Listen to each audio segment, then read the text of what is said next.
اعوذ باللہ من الشیطان الرجیم بسم اللہ الرحمن الرحیم۔ سورۃ التوبہ پارہ نمبر 10، سورت کا رکوع نمبر 9، پارے کا رکوع نمبر 15۔ المنافقون والمنافقات بعضهم من بعض يأمرون بالمنكر وينهون عن المعروف ويقبضون أيديهم نسوا الله فنسيهم إن المنافقين هم الفاسقون وعد الله المنافقين والمنافقات والكفار نار جهنم خالدين فيها هي حسبهم ولعنهم الله ولهم عذاب مقيم كالذين من قبلكم كانوا أشد منكم قوة وأكثر أموالا وأولادا فاستمتعوا بخلاقهم فاستمتعتم بخلاقكم كما استمتع الذين من قبلكم بخلاقهم وخذتم كالذي خاضوا أولئك حبطت أعمالهم في الدنيا والآخرة وأولئك هم الخاسرون ألم يأتهم نبأ الذين من قبلهم قوم نوح وعاد وثمود وقوم إبراهيم وأصحاب مدين والمؤتفكات أتتهم رسلهم بالبينات فما كان الله ليظلمهم ولكن كانوا أنفسهم يظلمون والمؤمنون والمؤمنات بعضهم أولياء بعض يأمرون بالمعروف وينهون عن المنكر ويقيمون الصلاة ويؤتون الزكاة ويطيعون الله ورسوله أولئك سيرحمهم الله إن الله عزيز حكيم وعد الله المؤمنين والمؤمنات جنات تجري من تحتها الأنهار خالدين فيها ومساكن طيبة في جنات عدن ورضوان من الله أكبر ذلك هو الفوز العظيم۔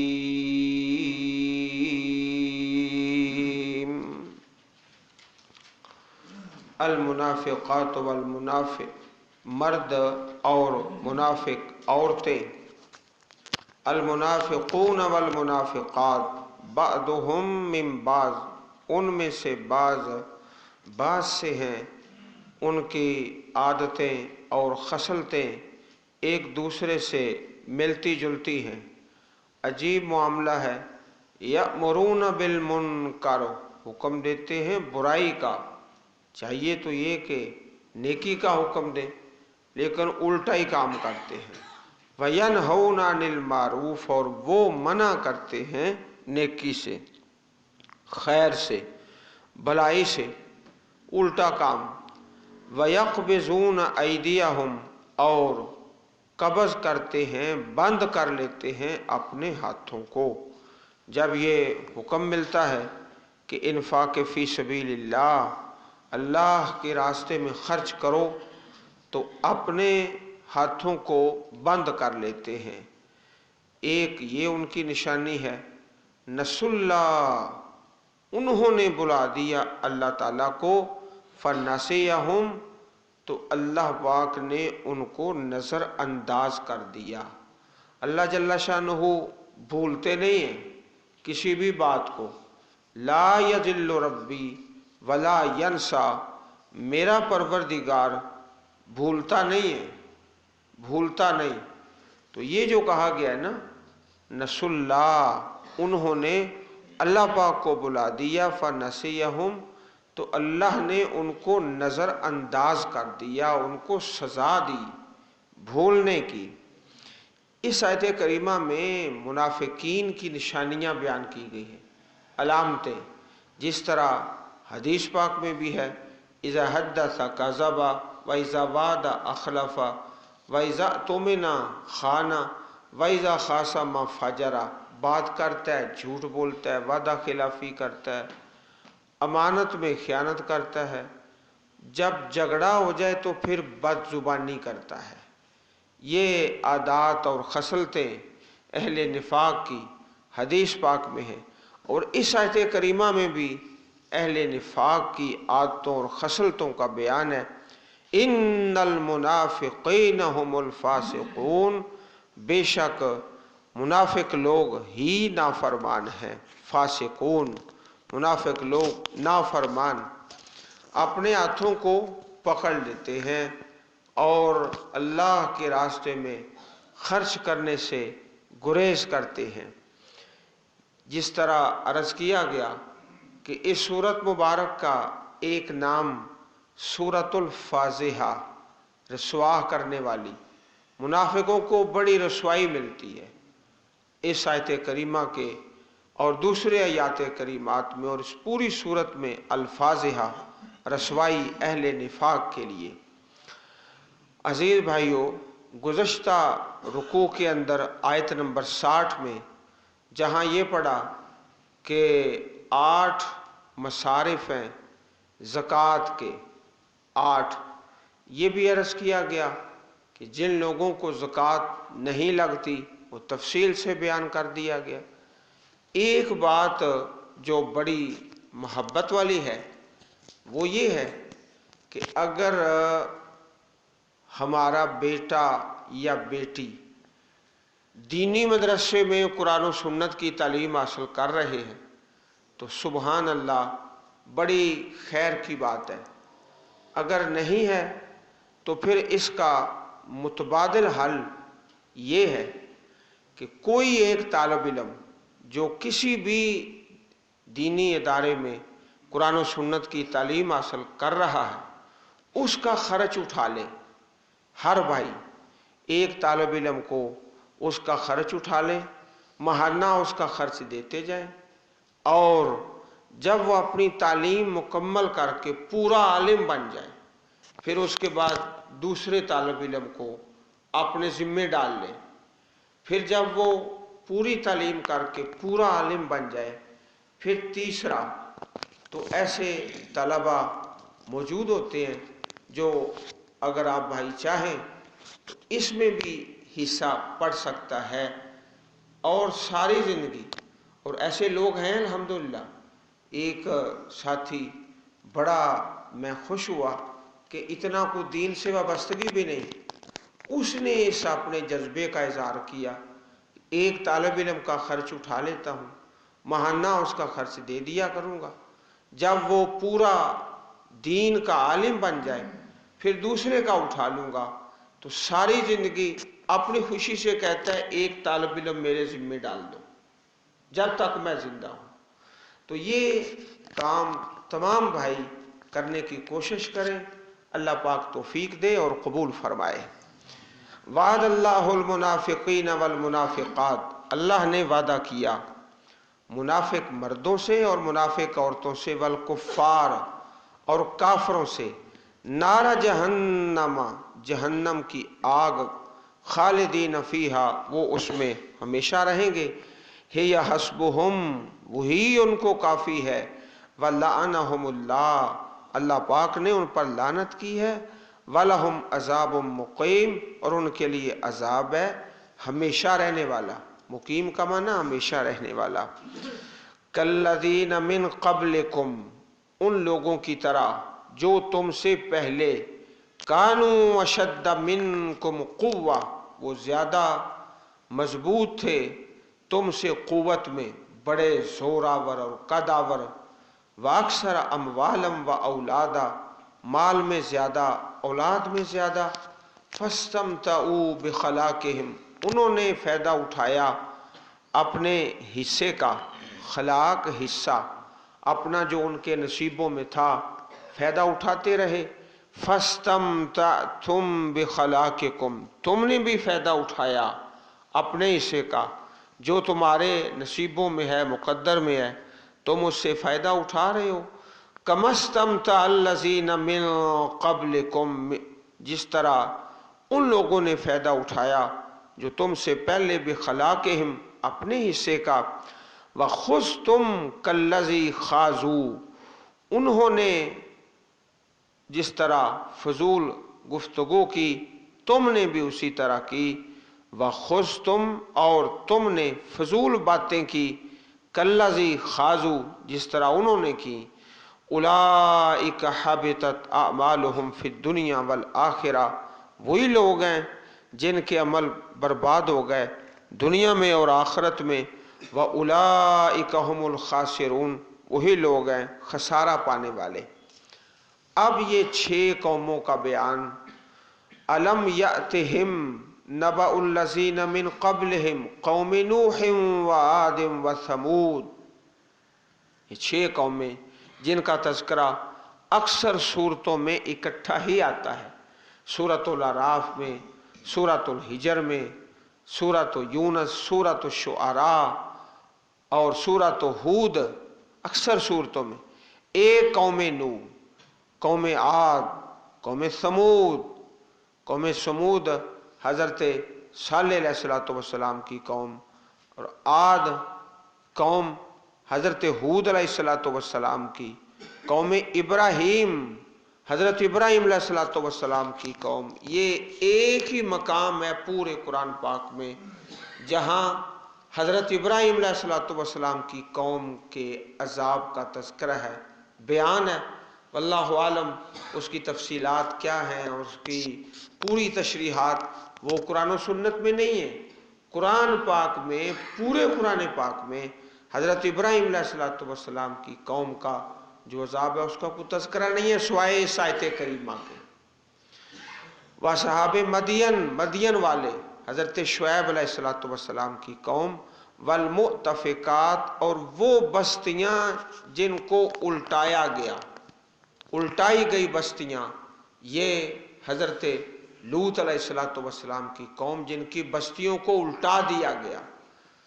یہ ہیں 6 قومیں جن کا تذکرہ اکثر اسی طرح اکٹھا ہی، کہیں ایک ایک رکوع ہے، ہر قوم کا ایک رکوع ہے اور کسی کے 2 ہیں، عام طور پر ایک ایک رکوع ہوتا ہے۔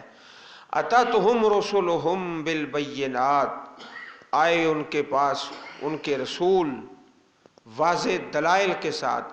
فما کان اللہ لیظلمہم، نہیں ہے اللہ تعالیٰ کہ ظلم کرے ان پر، ولیکن کانوا انفسہم یظلمون، لیکن وہ اپنی جانوں پر ظلم کرتے تھے۔ اب وہ انداز آ گیا مومنین کا، محبت والا اور اخوت والا۔ والمؤمنون والمؤمنات بعضهم اولیاء بعض، مومن مرد اور مومن عورتیں بعض ان میں سے دوست ہیں بعض کے، مومن مومنوں کے اور عورتیں عورتوں کی۔ یأمرون بالمعروف، حکم دیتے ہیں نیکی کا، وینہون عن المنکر، اور منع کرتے ہیں برائی سے۔ برائی دیکھ کر تو مومن خاموش نہیں رہتا، کوئی گنگا شیطان تو نہیں بنتا۔ وَيُقِيمُونَ الصَّلَاةَ، نماز قائم کرتے ہیں۔ وَيُؤْتُونَ الزَّكَاةَ، اور زکوٰۃ دیتے ہیں۔ وَيُطِيعُونَ اللَّهَ وَرَسُولَهُ، اطاعت کرتے ہیں اللہ تعالیٰ کی اور اس کے رسول صلی اللہ علیہ وسلم کی۔ اولئک سیرحمہم اللہ، یہی لوگ ہیں اللہ پاک ان پر رحمت فرمائے گا۔ ان اللہ عزیز حکیم، بے شک اللہ تعالیٰ سب پر غالب ہے، کمال حکمت والا ہے۔ اللہ پاک کی جب صفت آئے تو ترجمہ کرنا مبالغے کے ساتھ، کمال حکمت والا ہے۔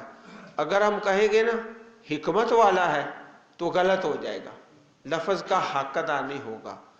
عزیز سب پر غالب ہے، اگر صرف یہ کہتے ہیں غالب ہے، حق ادا نہیں ہوگا، لفظ کا صحیح ترجمہ نہیں ہوگا۔ اور مومنوں کی صفتیں قربان جائیں، صحیح بخاری شریف میں حدیث ہے، نبی اکرم صلی اللہ علیہ وسلم نے ارشاد فرمایا، تم میں سے کوئی شخص صاحب ایمان نہیں ہو سکتا حتیٰ کہ وہ اپنے مسلمان بھائی کے لیے وہی پسند کرے جو اپنے لیے پسند کرتا ہے۔ بڑی کڑی شرط ہے، بھائی کے لیے کیا چاہتا ہے؟ جو اپنے لیے پسند کرتا ہے وہی بھائی کے لیے پسند کرے۔ اپنے لیے میں چاہتا ہوں میری عزت ہو، کوئی میری غیبت نہ کرے، میری عزت ہو، کوئی میری غیبت نہ کرے۔ اپنے لیے میں چاہتا ہوں دوسروں کے لیے بھی یہی پسند کروں۔ صحیح بخاری کتاب الایمان حدیث نمبر 13، عن انس رضی اللہ تعالی عنہ، حضرت نعمان بن بشیر رضی اللہ تعالیٰ عنہ کی حدیث ہے، رسول اکرم صلی اللہ علیہ وسلم نے ارشاد فرمایا، مومنوں کی مثال آپس کی محبت میں، ایک دوسرے پر رحم اور شفقت میں ایک جسم کی ہے، ایک جسم کی ہے، جس کے اگر ایک عضو کو تکلیف پہنچتی ہے تو بقیہ سارے اعضاء بخار اور بے چینی کی صورت میں اس کا ساتھ دیتے ہیں۔ ایک حصے کو تکلیف ہے تو سارا جسم اذیت میں ہے، تکلیف میں ہے۔ جب ایک مومن کو تکلیف ہے تو سب اس کی تکلیف میں برابر کے شریک ہیں۔ صحیح مسلم کتاب البر والصلہ حدیث نمبر 2586۔ اسی طرح پیارے رسول علیہ الصلوۃ والسلام نے ایک اور انداز سے سمجھایا، فرمایا ایک مومن دوسرے مومن کے لیے عمارت کی مانند ہے، عمارت جس کی بعض اینٹیں بعض کو سہارا دیتی ہیں، ایک اینٹ ہے دوسری اینٹ کو سہارا دیتی ہے، یہ مثال ہے مومن کی دوسرے مومن کے لیے۔ صحیح مسلم کتاب البر والصلہ حدیث نمبر 2585۔ اور اس طرح مختلف مثالوں کے ساتھ نبی اکرم صلی اللہ علیہ وسلم نے یہ سمجھایا۔ گزشتہ برس الحمدللہ ثم الحمدللہ مسجد نبوی کے مؤذن حضرت ایاد الشکری حافظہ اللہ زادہ اللہ شرفا و عزا، اللہ پاک ان کی عزت اور شرف میں مزید برکت فرمائے، مدینہ پاک میں ملاقات ہوئی ان کے گھر میں، تو ساتھیوں نے بتایا میرے متعلق کہ یہ دینی مدرسے میں معلم ہے۔ تو مؤذن صاحب جو مسجد نبوی کے مؤذن ہیں، تہجد کی اذان پڑھتے ہیں، انہوں نے میرا امتحان لے لیا۔ امتحان یہ لیا کہ کہنے لگے اقرا علی الاحادیث علی الاخوۃ الاسلامیہ، اخوت اسلامی کی حدیثیں کو چند ایک پڑھ کے سناؤ۔ تو یہ حدیث جو آج کے درس میں آپ بھائیوں کو سنائی ہے نا، ابھی سوال ان کے منہ میں ہی ہے، فوراً میں نے یہ حدیثیں پڑھ کے سنا دی، اللہ پاک نے برکت ڈالی اور انہوں نے دعاؤں کے ڈھیر لگا دیے۔ پھر اپنی گاڑی میں بٹھایا اور کہنے لگے آؤ میرے باپ کے گھر، اپنے ابا جی کے گھر لے گئے اور والد صاحب سے ملاقات کرائی، اور کافی لمبی مجلس طویل کہ رات کا کافی حصہ گزر گیا۔ تو یہ حدیث کا گلدستہ جو بھی آپ بھائیوں نے سنا ہے، یہی میں نے فوراً پڑھ کے سنا دیا، تو اللہ پاک نے بڑی ہی برکتوں سے مالا مال فرما دیا۔ وعد اللہ المؤمنین والمؤمنات جنات تجری من تحتها الانہار خالدین فیہا ومساکن طیبتا فی جنات عدن ورضوان من اللہ اکبر ذالک هو الفوز العظیم۔ سبحان اللہ۔ اللہ نے وعدہ کیا ہے مومن مردوں سے اور مومن عورتوں سے باغات کا، چلتی ہیں ان کے نیچے نہریں، ہمیشہ رہیں گے ان میں، ومساکن طیبہ، اور مکان بڑے پاکیزہ، بڑے پاکیزہ، طیب مکان بڑے پاک اور صاف ستھرے، فی جنات عدن، ہمیشگی کے باغات، عدن کا معنی ہمیشگی، ہمیشگی کے باغات۔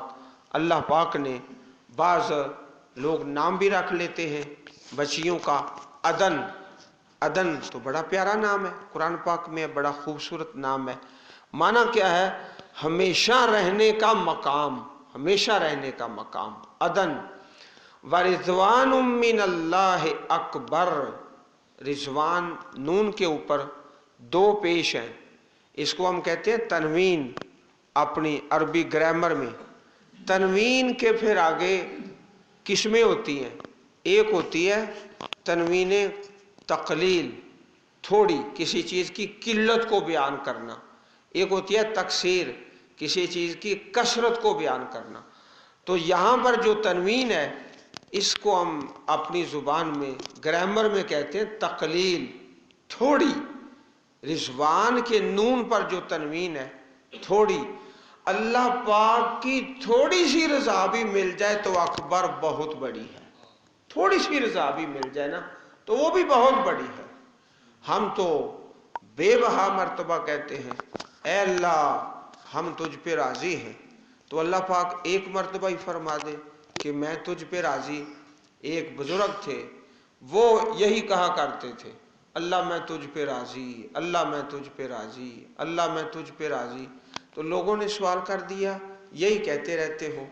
کہا اس لیے کہتا ہوں کہ میں تو ساری زندگی کہتا رہوں گا اللہ میں تجھ پہ راضی، تو اللہ پاک نے ایک بار بھی فرما دیا نا میں تجھ پہ راضی تو میری بات بن جائے گی۔ رضوان تھوڑی سی رضا بھی اللہ تعالیٰ کی وہ بھی بہت بڑی ہے، اکبر، اور اگر زیادہ رضا مل جائے سبحان اللہ۔ حضرت ابو سعید خدری رضی اللہ تعالی عنہ، حضرت ابو ہریرہ رضی اللہ تعالی عنہ، دونوں صحابہ سے حدیث مروی ہے، رسول اکرم صلی اللہ علیہ وسلم نے فرمایا جنت میں ایک اعلان کرنے والا اعلان کرے گا اور اس اعلان کے 4 حصے ہوں گے، 4 حصے۔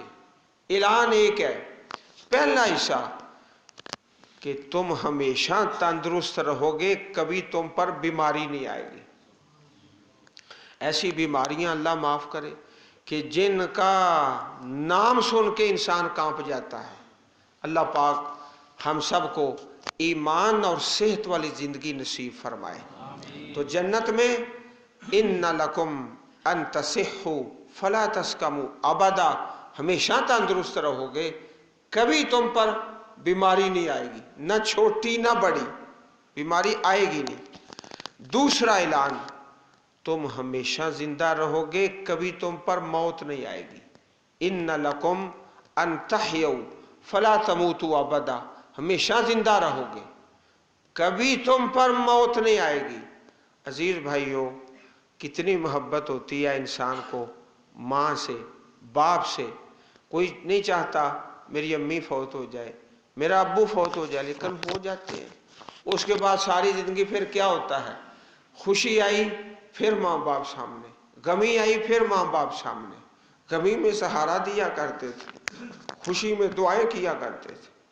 جنت میں موت آئی ہوئی، ان لکم ان تحیوا، ہمیشہ زندہ رہو گے، کبھی تمہیں موت نہیں آئے گی۔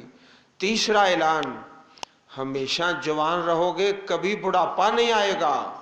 وَإِنَّ لَكُمْ أَن تَشِبُّوا فَلَا تَحْرَمُوا أَبَدًا، ہم رنگ لگاتے ہیں نا داڑھی کو، پھر سفید ہو جاتی ہے، پھر تھوڑے دیر نکلتے ہیں، اور کئی اللہ والے کالا رنگ لگا لیتے ہیں جو کہ صریحاً حرام ہے۔ اللہ کرے ہم کاکے بن جائیں، جنت میں ایسی ضرورت ہی کوئی نہیں، وہاں ہمیشہ جوان رہو گے، بڑھاپا نہیں تم پر آئے گا۔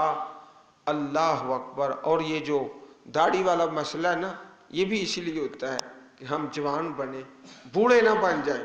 چنانچہ جن لوگوں نے داڑھی نہیں نہ رکھی، داڑھی مڈائے ہوئے ہیں، وہ عمر میں ہم سے کئی زیادہ ہوتے ہیں، 10 سال یا 20 سال، تو ہمیں کیا کہہ دیتے ہیں، اچھا بزرگوں ذرا نہ لوگو نا۔ تو اس کے پیچھے بھی یہی جذبہ ہوتا ہے کہ جوان ہو جائے، جوان نظر آئے۔ تو ہمیشہ جوان رہو گے، کبھی بڑھاپا نہیں آئے گا۔ اور چوتھا اعلان کہ یہ جو نعمتیں اللہ پاک نے تمہیں دی ہیں، ہمیشہ خوشحال رہو گے، کبھی تم سے نعمتوں کو چھینا نہیں جائے گا۔ تلک الایام نداولھا بین الناس، کبھی نعمتیں چھینی بھی جاتی ہیں، دنیا میں ایسا ہوتا ہے، دن پھرتے رہتے ہیں۔ اللہ اکبر۔ تو جنتوں میں ہمیشہ نعمتوں میں خوشحال رہو گے، کبھی تم سے نعمتوں کو چھینا نہیں جائے گا۔ یہ 4 اعلان پیارے رسول صلی اللہ علیہ وسلم نے اس آیت کریمہ کی تلاوت فرمائی۔ وَنُودُوا أَن تِلْكُمُ الْجَنَّةُ أُورِثْتُمُوهَا بِمَا كُنْتُمْ تَعْمَلُونَ۔ آواز دی جائے گی، یہ ہے وہ جنت جس کے تم وارث بنائے گئے اس وجہ سے کہ تم نیک عمل کرتے تھے۔ صحیح مسلم شریف کتاب الجنت و صفت نعیمہا، باب فی دوام نعیم اہل الجنہ، حدیث نمبر 2837۔ اسی طرح ایک دوسری حدیث پاک ہے جس کے راوی حضرت ابو سعید الخدری رضی اللہ تعالیٰ عنہ ہیں۔ نبی اکرم صلی اللہ علیہ وسلم نے فرمایا، اللہ تعالیٰ جنت والوں سے فرمائے گا، اے جنت والوں کیا تم خوش ہو گئے؟ حل رضی، تم راضی ہو گئے ہو؟ وہ عرض کریں گے، اے ہمارے پروردگار ہم خوش کیوں نہ ہو، تو نے ہمیں وہ کچھ عنایت فرمایا جو اپنی مخلوق سے کسی کو نہیں دیا، ہمیں تو وہ دیا جو دوسری مخلوقات کو ملا ہی نہیں۔ اللہ تعالیٰ فرمائیں گے، کیا میں تمہیں ان تمام نعمتوں سے بڑھ کر ایک اور نعمت نہ دوں؟ جتنی نعمتیں تمہیں ملی ہیں نا، جو پہلی حدیث سنائی ہے، 4 نعمتیں، ہمیشہ زندہ رہو گے، ہمیشہ تندرست رہو گے، ہمیشہ جوان رہو گے، ہمیشہ نعمتوں میں رہو گے، اس سے بڑی ایک نعمت نہ دوں تم کو؟ اللہ پاک سوال کر دیں گے اپنے بندوں سے، تو بندے حیران ہو جائیں گے، اس سے بڑی نعمت کیا ہے؟ اے اللہ، اے پاک پروردگار، ان سے بڑھ کر نعمت کون سی ہو سکتی ہے؟ اللہ تعالیٰ فرمائیں گے، ہاں اس سے بڑی ایک نعمت بھی ہے، رضیت لکم فلا اسخط علیکم ابدا، میں تم پر راضی ہو گیا ہوں، کبھی تم پر ناراض نہیں ہوں گا۔ آپ نے یہ آیت کریمہ ورضوان من اللہ اکبر، اللہ کی تھوڑی سی رضا بھی مل جائے نا تو بھی بہت بڑی ہے۔ صحیح بخاری شریف کتاب التوحید، باب کلام الرب ما اہل الجنت، حدیث نمبر 7518۔ اسی طرح صحیح مسلم شریف حدیث نمبر 2829۔